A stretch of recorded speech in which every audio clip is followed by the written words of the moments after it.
Manastir Tuman nalazi se na 9 km udaljenosti od Golupca, u podnožju Golubačkih planina, okružen šumom na levoj obali Tumanske reke, što samoj svetinji daje posebnu lepotu.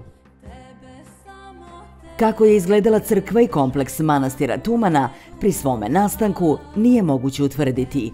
Zna se da je kroz čitav srednji vek i tursko ropstvo manastir nosio breme stradanja sa svojim narodom.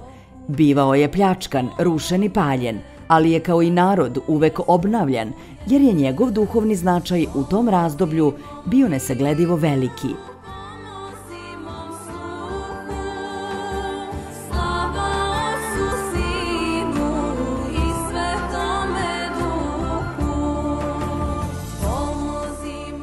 O nastanku i imenu manastira Tumana nema sigurnih svedočanstava.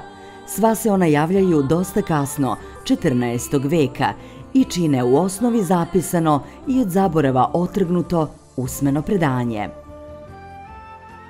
Ako se oslonimo na narodno sećanje koje je do dana današnjeg živo u široj okolini manastira, Tuman je nastao kao zadužbina kosovskog junaka Miloša Obilića, za koga se smatra da je živeo i vladao delom današnjeg Braničeva.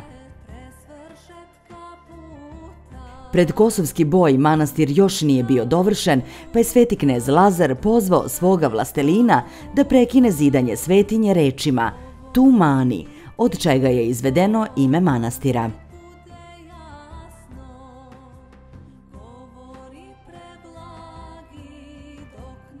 Nešto šire od ovoga nam govori predanje da je Miloš Obilić lovio po gustim šumama u okolini manastira, te da je u lovu nehotice ranio pustinjaka Svetog Zosima.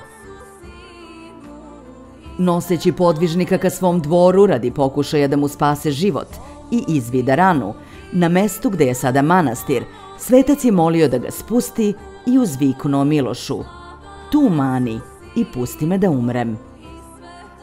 Što je kao i u prethodnoj varijanti predanja poslužilo kao osnova za ime manastira. Kako god bilo, ime manastira nadživelo je vekove i ostalo očuvano do danas, kao i spomen svetog podvižnika Zosima, kome već vekovima hitaju nevoljnici sa mnogih strana, tražeći leka i duhovne utehe.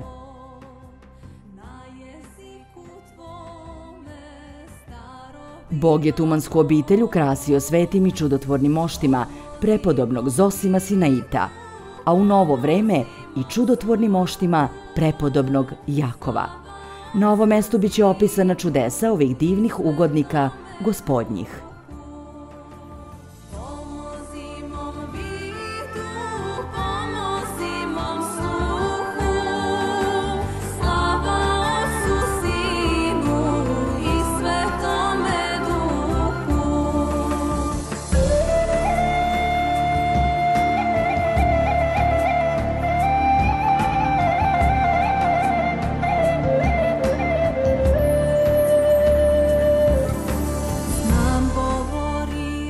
Na udaljenosti od 1 kilometra od manastira Tumana, duboko u gustoj i drevnoj šumi, nalazi se nadaleko čuvena isposnica Svetog Zosima. U steni koja dominira čitavim krajem nalaze se 2 pećine povezane uskim prolazom. U jednoj od njih živeo je, dok se u drugoj molio prepodobni Zosim. Pokraj isposnice nalazi se čudotvorni izvor, a iza njega prelep šumski vodopad. Izvor je osveštan još u vreme Svetog Zosima i nema rok trajanja. Verovanja su ljudi da je voda lekovita, gde pune flaše sa vodom i umivaju se.